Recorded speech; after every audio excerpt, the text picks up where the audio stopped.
This is the War Room Roundtable podcast, the show that takes you around the world to share interviews with some of the most successful and relevant businessmen and women on the planet. Hear their stories and get the most important business lessons they've learned on the road to success, and get exclusive advice on how to implement their successes into your life and business.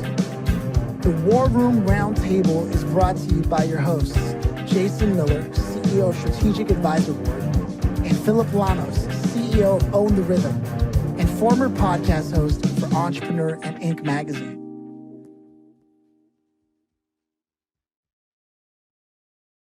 Welcome to the War Room. Lynn, it is a pleasure to have you here. How are you doing today? Thank you, Phillip. I'm doing great. How about you? Yeah, we're doing good. Jason and I and yourself, we're just catching up before we hit record, and we got the vibe. I think it's going to be a pleasant experience for those who are listening, a fun experience for sure. And that's awesome. As is traditional here, the question we like to kick things off with is, do you yourself come from a family of entrepreneurs, working professionals, creatives? My dad was an electrician, and and my brother's an accountant. So not necessarily, but my dad read a lot, and so he really inspired me to write. And so he's kind of the big person behind the scenes in actually doing this in a way, way back planting the seed. You should, when you're writing your first book, I'm like, oh, me? What? So yeah. Okay, yeah, that makes a big difference when someone encourages you like that. So you grow up, was writing just because, it happened to be part of the way life was, that was always going to be an intended thing just when you finally got to it? Or did you have this whole other period? Yeah. Oh, absolutely. That was like 50 years ago or something. You know what I mean? Not really 50, but it was a while ago. So it was, really, it just was what I did. And that's one of the things I notice in people when they're kids. They tend to just do what they're made to do or what they're good at, and they do it for fun. So I just did it for fun all the time. And so then when I was 18 and he said, so when are you going to write your first book? I think it was just something he saw in me. It's just what you do. But really, at the time I was a freshman in college, and I was thinking, what? I'm trying to figure out what I'm going to do. And I signed up for computer programming. Okay, that lasted like not even a whole semester. And I ended up going in counseling and education. So I've been a teacher and a guidance counselor and that kind of world, higher ed, for in all grades. I mean, you can say kindergarten all the way through adult ed. And there was one summer I was going to go into spring or summer break, and I was like, I want to write a funny book. I just want to. So I started Googling, how do you write a funny book? And they recommended a class. And then I Googled that class, and then they said, oh, there's one starting next week. And I was like, okay, I started that class, and then I did another class and another class. And I just kind of kept going. And that I was still working, in counseling education at the time. And I recently retired, but not retired. I'm really moving into a second career. And so that's where I'm doing the writing and speaking. A lot of times my feedback from the world has been, you're really good at writing and you're really good at speaking. That has been a theme since I've been just a little kid. Did I do that? No, but I'm doing it now. It took a little while to get there, but I did those things obviously in my career to just get somewhere. But that's one of the things I like to tell people is, what is the world telling you that you're good at?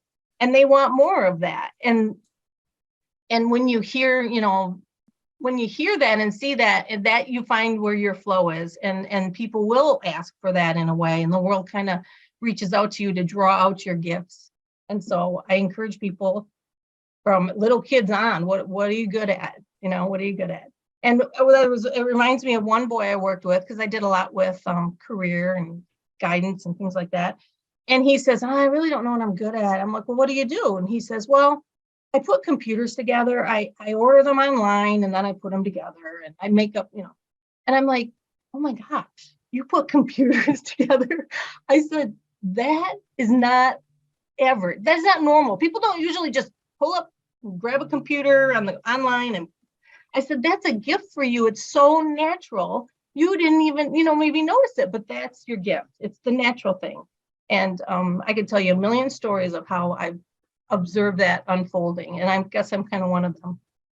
I love this. Have you ever heard of Sir Ken Robinson? I think it's his name's Ken Robinson. He's got a book called Finding Your Element. I feel like you would truly appreciate his work. Now, he's late now. He passed away I think early pandemic, but he was one of the biggest thinkers on helping people find their path like that. And Okay, thank what you. I like about this opportunity that we have here with speaking with you is entrepreneurs fall into something, and this is a four-letter word here on the show, busy, right? A lot. Mhm. Jason's favorite word, and I say that ironically. Uh, and often you hear the phrase or the axiom, you can never grow beyond your business beyond your own personal development. And entrepreneurs do not always continue their education. Sometimes they learn from the hard streets of reality and running a business, right? But there's something to be said about continuing your education even as an adult. And Mhm. for you, for example, with you foreseeably, I mean, you essentially had this great career. You impacted young people's lives every day, right? All the way up to adulthood. And then you decided I'm going to start a second career on something that I always said I want. Like I said, I wanted to be I president of the United States know. when I was a kid, right? I mean, I'm not doing that, but that's It's what I said I wanted okay. to do as a kid, right? So like maybe one day I'll have a second life where I do Yeah, that. yeah, But right. I think it's awesome that you actually pursued that other half because most people don't. Jason himself also had an illustrious career as a military Okay. professional while running multiple businesses, and now is still running Wow. 12 businesses himself on top of that right Oh, now. You know what I mean? yeah, And so there's yeah. something to be said about people who just continue to push the envelope with themselves individually. And as Mhm. somebody who does counseling and things of that nature and the work that you do, and now stepping into writing, what do you think is the thing that drives you to do more and to be more? Sometimes they say it's almost an ache of the heart, like you can't get away from it. It'll just be there. It'll keep showing up, or and I have not had a straight line through it. I've quit like, I don't know, 3 times at least in my head, before today. I even applied for jobs, and then I would take my application out because it's so much safer and easier and comfortable to, oh, I know how to do that. And oh my gosh, there's such a need in counseling and advising right now, or in education. Oh my gosh, I could easily just get back into that and flow. And I can't say that someday I wouldn't. I don't know that. But what keeps me going is I want to give it a chance. I've said this for my whole life, and I think it's worth giving a chance to. But in that, when you said about the development, there's a lot of personal development that's going on because the voices or the noise that says you're not good enough or you can't do this. I mean, the first class I took, you had to put your stuff out there with the people to read it and give you input. And I remember leaving the class, it was online, and going and sitting on my bed and crying. I was just like, oh my gosh, they said this.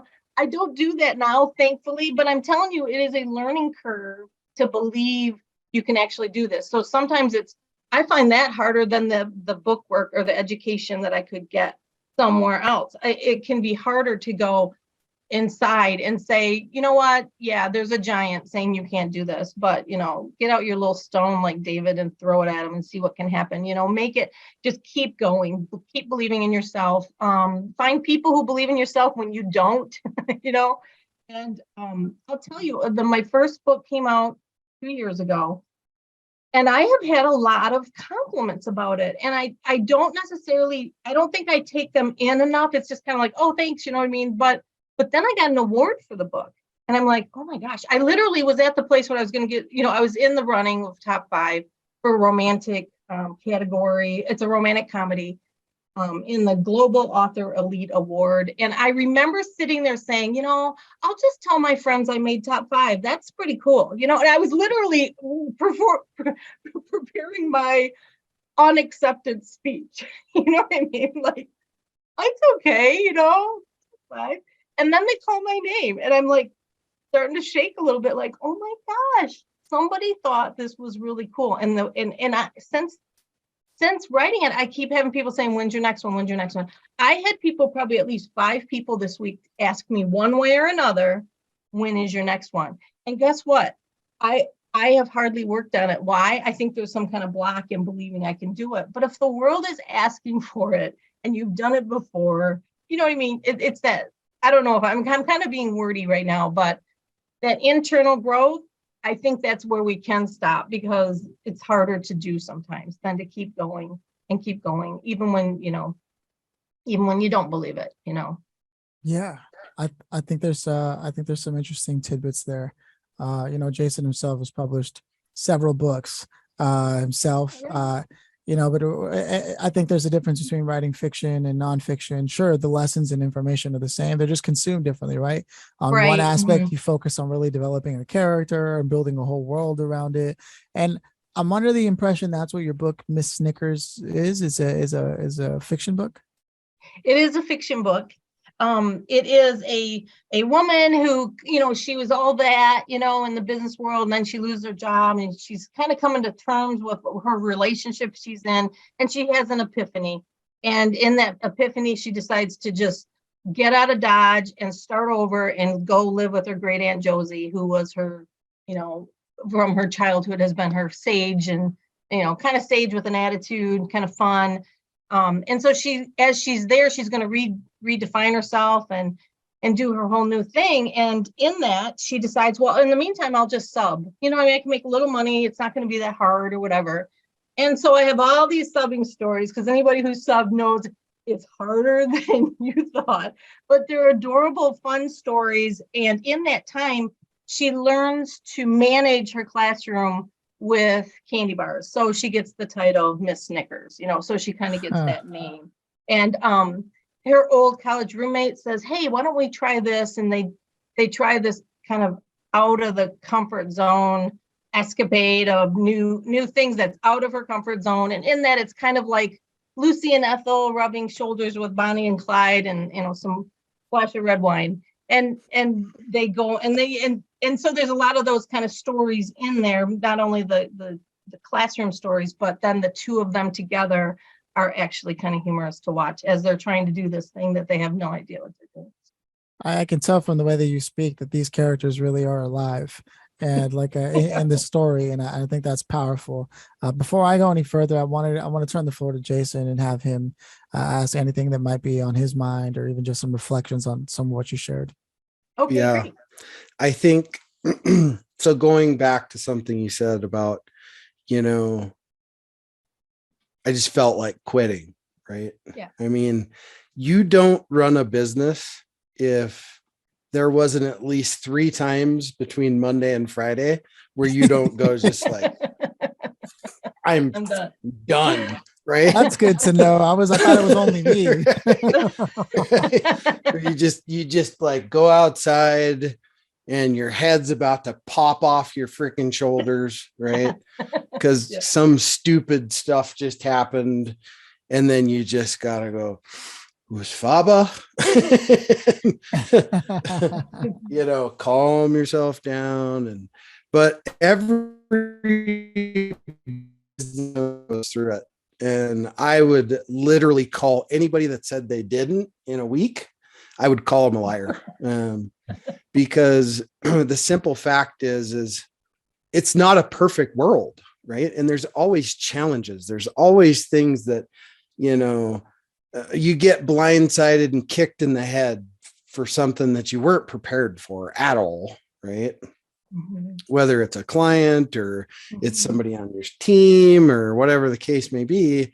And you take that kick in the head and you try to take it as gracefully as you can. But when it happens inside, you're just bubbling like, do I need this crap today? Right.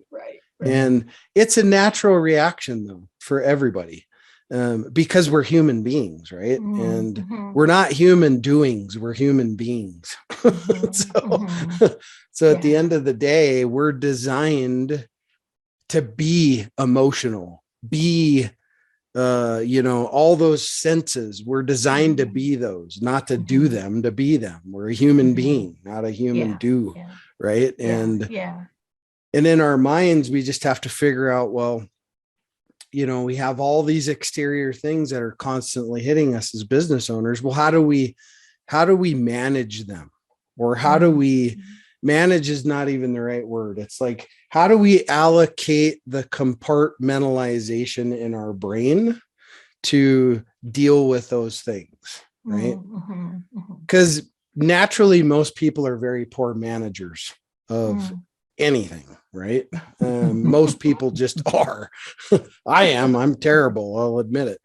And that's why I always laugh when people, say, well, I'm a great time manager. You are, huh?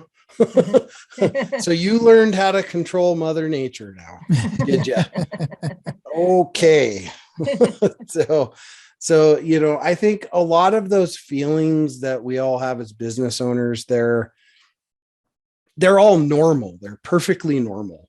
And if anybody would say anything less, I would just say, well, I guess you're the Jesus Christ of business then, because you're perfect, right? You're an Instagram family business, right? Yeah. Business is messy. I don't care. You could pull the curtain back behind any one of mine and go, wow, that's a mess. But that's life. Life's messy. Don't try to make it perfect. It won't happen. Good. Yeah. Taking that perfectionism out of it is a freeing thing. And we are all human. If we meet each other on that level, it's okay to go through the insecurities or the fears of what you're doing. Maybe it's bigger than you think you are, but as you walk together, I think there's power in that. And I think there's power in even saying, I don't know. I think it's okay. I am big on a connectedness that you can find your way and people can bring that to you. I guess I just feel like we're not alone when we feel like we're alone sometimes. And it's okay to admit that and to be, unsure sometimes and be authentic about it. I mean, people are talking about vulnerability now, like it's a new word, really, that people are starting to be open and more vulnerable about their, where they're at, instead of, I don't know, maybe that wasn't a thing so much before.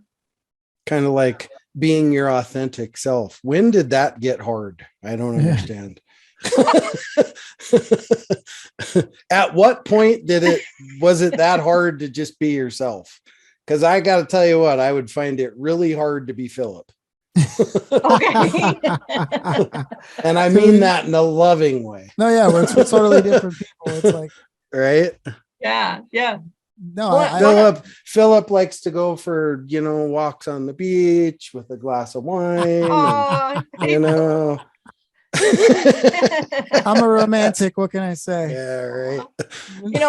I do a lot with personality styles because I just think it's fascinating. I was the fourth grader who ran to the biography and autobiography section of the library. I just think how people work is just very interesting. And I found a great deal of benefit in understanding another person's perspective and where they're coming from. And so Myers-Briggs, the DISC, those are things that I speak on. And it just seems like 9 times out of 10, someone will say, oh my gosh, what you said helps me understand my husband better. It helps me understand my coworker better. As a supervisor, I would pull up, kind of guesstimate if I didn't know for sure my reports just to see where I don't understand them. I have a friend I did that for because it was like, I know we're missing each other. And I'll tell you what, it was so enlightening. And it was once I read her language, so to speak, and I translated my words into her language more, it was like there was definitely a closeness. There was it made a difference. And so I love speaking on that because I just see how much of a difference it makes. And it makes a difference on how you know yourself too, in those ways. So anyway, that's just a thrill of mine to be able to share it with people. And so I share it in areas like stress, or like how would someone react in stress this way? What's the best way to react to someone who's like this in stress? And it makes a huge language makes a big difference on if you're a real hard driver or if you're more tentative. My husband he's a kind, very kind-hearted, loving, wise man. And I have to really, really listen to what he's really, really saying, because I think my overzealousness or my let's go attitude could miss. And we've done that before. I was like, oh, but we said this. Yeah, but I meant that. Anyway, it's the whole understanding each other and getting along better and all those things. So I love that. And I also love doing keynotes, like life lessons at the airport or life lessons at the roller rink, and making those big global, really cool ideas down to earth, and having people just enjoy themselves. I do a lot of engaging things. We end with a flash mob if the group wants to. And so it's kind of fun. And yeah, that people business that can be the kicker, right? That can be the make or break of an organization even, right? I mean, would you say that, Jason? What do you think? For sure. You bet. Well, it's like that with anything in life. If you can't make it somewhat fun, then it becomes work, right? Mm-hmm. Because if it's fun, it's not really work, right? Right. I mean, we do 10 podcasts in one day. And most people might look at that and go, wow, that seems like that's crazy. But it's fun. Me and Phillip both love doing it, right? Awesome. So it's like the people we get to speak with and learn about and all these things, right? It's very fulfilling.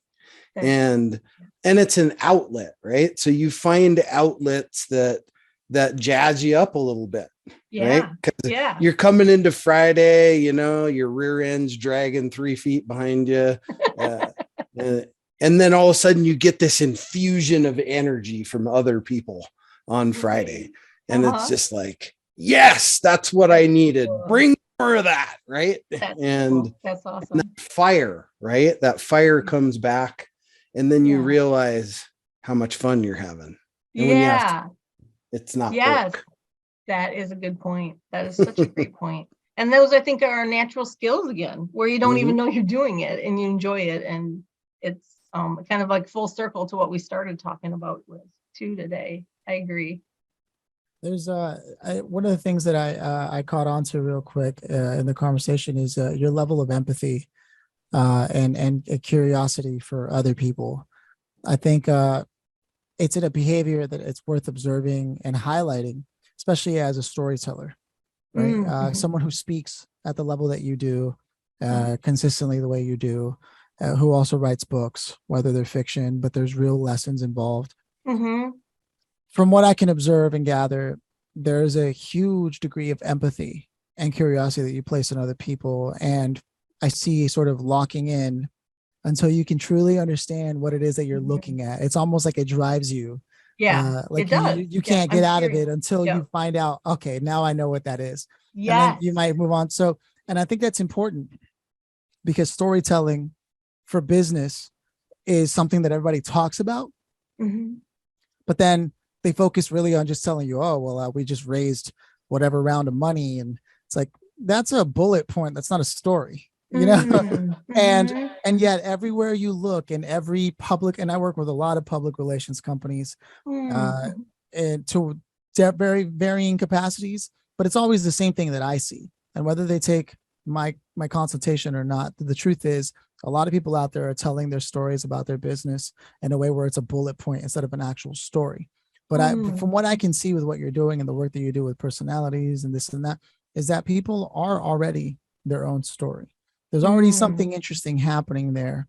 And I think it's just important to highlight that behavior because it rarely do opportunities like that present themselves where somebody can point to something that just happened and say, see, this is what it means to be a storyteller. Like in terms of natural behavior, what I'm always looking for from people is what are people not saying, but doing that indicates why they're successful. Right. And I truly believe that part of your success behind, and this is just my observation, part of your success behind being a writer and then the career you had as a consultant and a counselor, like helping people figure out who they are, is that curiosity of you being able to remove yourself from the equation to truly see someone for who they really are. Right.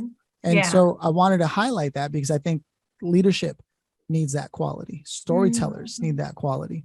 There's a lot that can be said about those things, right? So with that said, if people wanted to connect with you and learn more about what it is that you're doing, where should they go?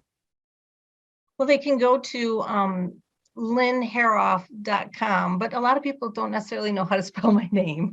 It's like a different, it's Hoerauf. Anyway, lynnhoerauf.com, but also lynnspeaks.com. I thought that might be an easier way for people to find me. But I do have a webpage, and the book is there. I'm available to speak, and I love it. And thank you, Phillip. I appreciate that observation. That is really true to my heart. And people have told me that they felt like, in a way, that's why the characters were so endearing, because they were real characters. They felt like they could relate to them. And so anyway, I really appreciate what you just said. Thank you. Oh yeah, absolutely. It's what I do. I'm a professional observer of human behavior. It's how I'm able to drive conversations the way that I am. And so again, if you have the eyes to see and the ears to hear, and that's what you have to offer the world, do it. Right. Absolutely. And I think that's what you're doing. So before we move on to some of the latter segments of this show, I do want to take a second to just give a huge shout out to one of our sponsors, our supporters of the community, actually listened to by business owners. So it's a weird thing where this show actually is listened to by people it's made for.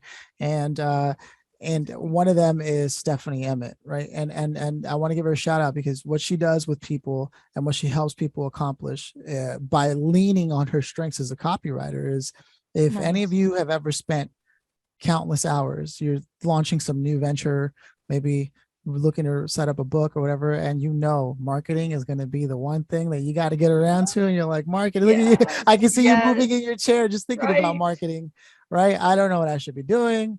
Emails don't work. I do all the things and none of the things work. I get engagement, but no sales. What's going on? I don't want to come across as salesy, all that, whatever you may be in your head, that symphony of noise. Well, if that sounds like you, believe it or not, Stephanie Emmett has a solution for you. She specifically has crafted it just for people like that, who are worried about that, constantly thinking about that. She calls it the startups to six figures mentorship, right? And in this mentorship, they'll give you simple, clear, and exact steps you need to take. No iterations. Like, trust me, this is the system. Just follow it. It will work for you. You won't feel frozen with analysis paralysis, and you won't get a checklist that's like huge and like a CVS receipt, if any of you know what I'm talking about, with impossible tasks. No, all you have to do is go to therightstephanie.com, and that's right as in WRITE. So therightstephanie.com. And if you go to the website and enter War Room, you can get 10% off your first engagement with Stephanie. That's the value of being a part of this podcast. Now, that's awesome. Coming back to this conversation, if you had a bottom line, right, before we get to the grand finale, if you had a bottom line advice, right, Lynn, what would that be for people? I think it has a lot to do with find out who you are. And I know that can sound, I don't know, like not enough, but there's a lot that we already have that we're geniuses at, believe it or not. I mean, if you want to use that word, it's kind of a lot. Wouldn't we all like to be a genius at something, right, Jason? So I think there's a lot about knowing who you are and knowing those around you to support you through it. I have a story about my husband when he didn't know what to do for sure with work. And we were sitting over like dinner one day, and I all of a sudden looked at him in a different way, and I just saw him as a techie. And like, we didn't know he was a techie, but he was wearing plaid shirt and khakis. And I know that's not necessarily a techie, but my point is, we were like, wow, you're really good at that. Maybe that's who you are. And he now has a really flourishing career in it, where he kept going up and down, up and down. So if you can't find out who you are on your own, look at the reflections of others. What did people say? What did they say about you as a kid? What do they say about you now? And it's there, and it's there for us to start walking in and take it on. I love that. You're so right. I can think of a number of times people have said at the end of our calls, and Jason can vouch for this, right? Like, wow, Phillip, like, are you kidding me? And I'm like, yeah. And I'm the kind of person that will hear that. And then Jason's like, you did hear them, right? Yeah. Nice. So I think that's a valuable tidbit to leave behind. So with that said, I think we're here for the grand finale, for all the points. Lynn, if you could have invited anybody today to be a part of this conversation, who would you have loved to have had here, and why them specifically? I would say my dad. And that is because he has been a supporter through the years. He saw things in me that I didn't know were there and drew them out. And even just saying that one day when I was 18 over a bowl of Cheerios, hey, when are you going to write your first book? And it just took me back. And I'm thinking, well, I'm going to class now. So, I really don't know. And like so many years later, it's always been there. It's always been there. It's always been there. So I would love to have had him here. And my next book is going to be dedicated to him. My goal to get this book out was I wanted to have him have it in his hands. And that was able to happen. I have a great picture of him. He read it and all these different things. And he was 91 and passed away last year. And I was so thankful to have had it in his hands and his support, and to just to see that happen was amazing. So to have him here would be awesome. Yeah, huge shout out. I mean, we talked about this early on, but what a huge influence on the path that you took. Even no matter how long it took you to get there, and then to be able to deliver that in time, I can see why that's a special moment. And I'm glad that you shared that with us. For me, this has been a conversation that's filled with a lot of heart and a lot of clarity, pretty straightforward, no BS approach to how you may want to consider reflecting on some of the things that have happened in your life and maybe where you want to go. And I can't think of a time where that's ever a bad conversation to be a part of. With that said, though, it's tradition around here for Jason to close us out. So those are my closing thoughts. It was a pleasure meeting you, Lynn. I'm going to let Jason close us out. Thank you, Phillip. Pleasure meeting you as well. It's like Forrest Gump said, life is like a box of chocolates. You never know what you're going to get, right? That's I think true. You sent me that yesterday, didn't you? Yeah, I did. It's true, though. It's kind of like the podcast, right? It's like a box of chocolates. You never know what you're going to get, right? So but it's about the human experience that we get to go through, right? Mm-hmm. Everything is designed to be as good or bad as we want it to be. It's up to us to decide whether it's good or bad, right? And then it's up to us to embrace things and get squeeze as much orange juice out of the orange as we can, right? Because if we truly do that, then we fill the cup, right?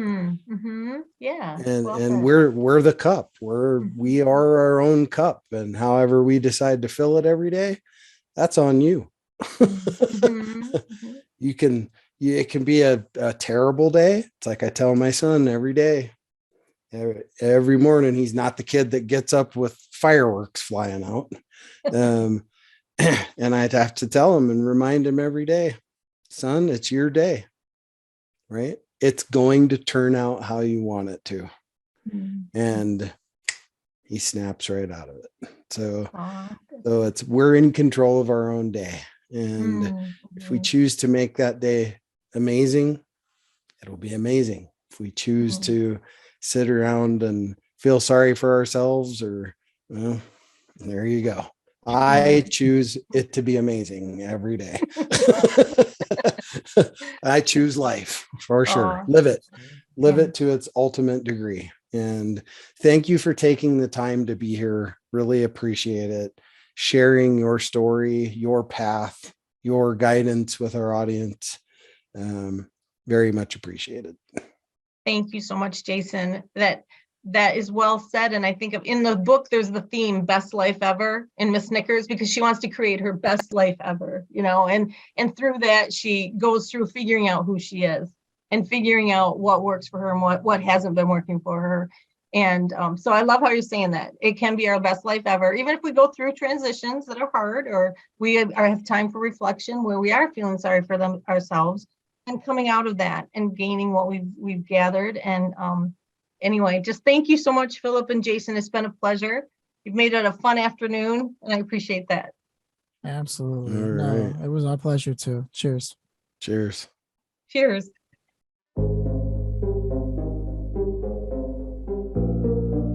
Thanks for listening to the War Room Roundtable with your hosts, Jason Miller and Phillip Lanos. Please leave your feedback and visit strategicadvisorboard.com to get the latest and greatest business advisement on the planet.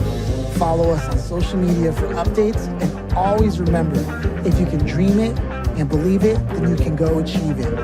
We'll see you in the next episode.